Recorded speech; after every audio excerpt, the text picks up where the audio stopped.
With limited testing kits and personal protective equipment running scarce, hospitals need to make quick decisions regarding the safety of not only their patients, but also their staff. Abigail Degler asked union health leaders this morning what kind of decisions have been made. Abigail. Mike, Union has created an incident command center that EMA Emergency Preparedness Coordinator Barry Nickerson says is ready for whatever they need to do.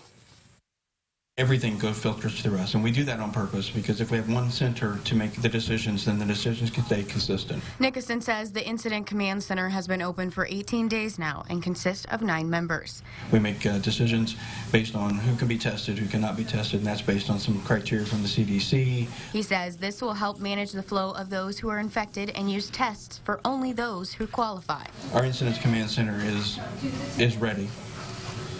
It's ready for whatever we need to do. We've been doing this for a little while. We've taken about 3 or 4 years to build up a team. He says although they have only been open for nearly 3 weeks, he feels confident in their ability to handle growing cases of COVID-19. Our team is deep. It's 3 or 4 persons deep in each section of Incident Command. We can run it 24/7 if we needed to. We have that amount of personnel.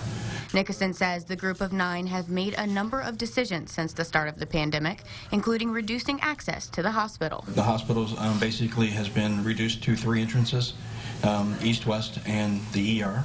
And then in the evenings, that shuts down to just 1. He says one of the reasons for this is so they are able to manage patient flow, ask screening questions, and control those who are able to walk through entrances at any time.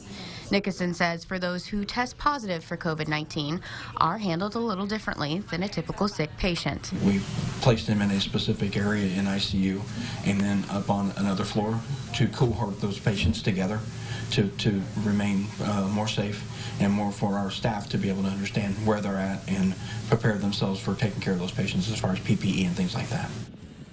Nickerson says he is unsure how long the command center will be needed at Union Hospital, but he feels like it will be a while before things calm down. All right, thank you, Abigail.